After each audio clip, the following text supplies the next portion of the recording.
everyone, welcome to another episode of RawRadiantHealth.com, and I'm Natasha St. Michael, and thank you so much for joining me. So today is Monday, it's the beginning of the week, and happy 4th of July, and also happy Canada Day, which was a few days ago. Hope you guys had a fabulous holiday, and now we're back into the swing of things. So today I want to actually talk about weight loss and the raw food diet, and specifically for people that are just getting into raw foods. They're starting out, it's their very first time ever doing this, and they're doing it specifically to lose weight.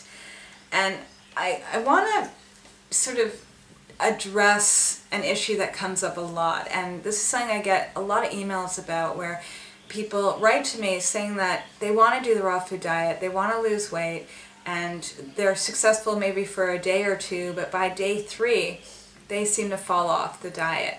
And a lot of times when they write me, they also sort of give me a little bit of a description of what they're eating, and specifically a lot of times people point out what they're not eating. And sometimes I find it a little bit almost disturbing when someone writes to me and they're like, I'm trying to lose weight, I'm getting onto this raw food diet, and I'm just eating fruits and vegetables. I've cut out all fats and all oils and all avocados and nuts and seeds. I'm not eating any of that. And why is it within 3 days I can't sustain it and I fall back into my old eating patterns and old diet?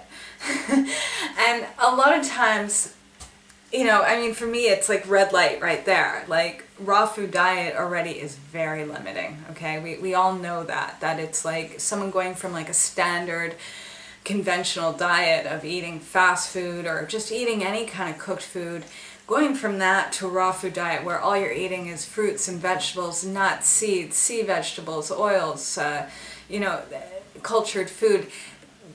It's already a huge step, okay, of like refining and cutting down on your diet and on your options, and also on variety.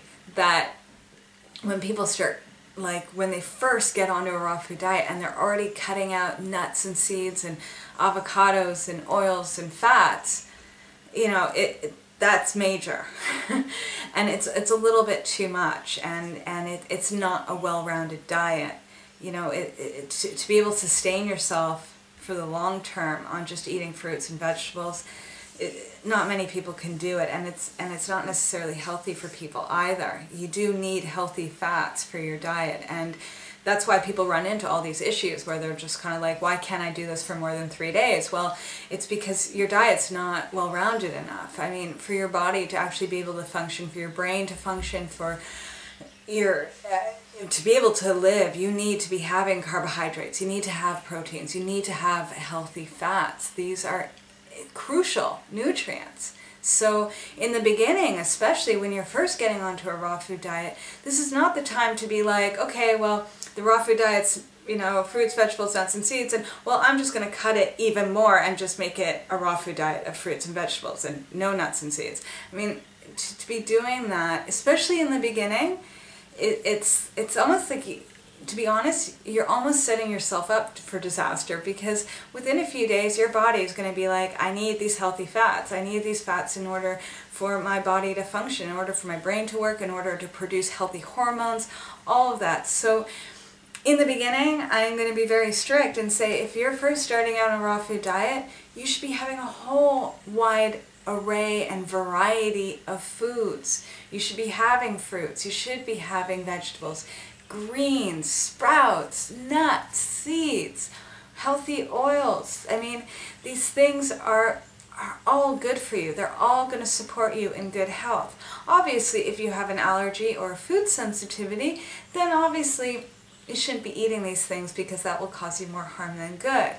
But if you have no allergies and no sensitivities, then you should be eating from all the raw food groups, not cutting them out. And especially even if it's for weight loss, because already, as most people can testify and say, is that going from a standard diet where they were eating dairy products and meats and eating processed food and processed sugars and all sorts of starches, I mean, going from that to eating a whole food, fresh food diet, they're going to immediately start losing weight no matter what they're eating. As long as it's fresh and it's whole foods, their body is going to start utilizing the food properly and start dropping excess weight.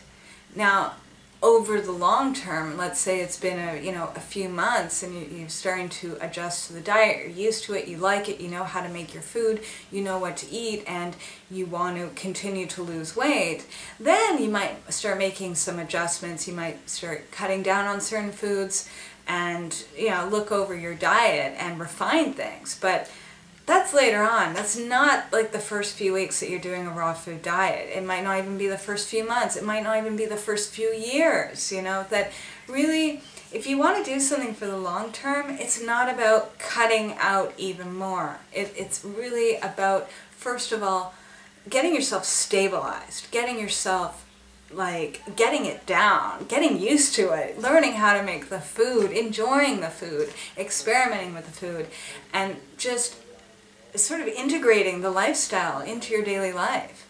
Then later on you start playing around with things. But to be getting into something and start really refining it even more, it's like to be able to do that for longer than a few days or longer than a week, it's quite difficult. Some people may be able to do it, most people not. And most people need that wide array of different nutrients coming from many sources. Okay, don't limit that, because we're looking at our health in the long term, and there's a reason why Mother Nature has put out nuts and seeds and fruits and greens and vegetables. These are things that are widely available to us, and they all have different functions and different nutrients and things that they give our body in order for it to function properly. And we're all about long-term health. That's what's most important. Dropping the weight, that's an effect from that, and that will happen. The healthier you get, you'll get at your healthy weight. Have confidence in that. Alright, so that's my little tip for the day about getting onto a raw food diet and meeting your weight loss goals, because you can do it. But first, get onto the diet. Don't worry too much about what you're eating and how much. Just get onto it, get used to it, experiment with it, have fun with it, and you'll just naturally start seeing that not only do you start losing weight, but you start actually feeling better. You have better energy, better concentration, just better overall health. Okay, no more aches and pains, and things start getting just better and better. Alright, so I'm wishing you guys a fabulous day, and 10-day juice fast starts tomorrow, July 6th, Tuesday. So go to my website at www.rawradianthealth.com, click on juice fasting, sign up there. Specifically, this is great for beginners, okay? They've never done any kind of juice fasting. It's more of a juice feast. We're drinking like 12 to 16 cups of juice a day, so you do have the energy. You are getting adequate amount of calories, but people that want to lose weight or kickstart healthy diet, okay? Super important. A lot of times people do really well if they want to get on a raw foods. Do a little fasting before you get onto the raw food diet, because that really just helps you ease into the diet easier, less detox symptoms, all of that. So 10-day juice fasting program, go and sign up. You get daily videos, you get support from me, there's an online forum. I mean, everything. You're guided step by step, day by day. Alright, so have a fabulous day everyone, and I'll see you tomorrow. Bye!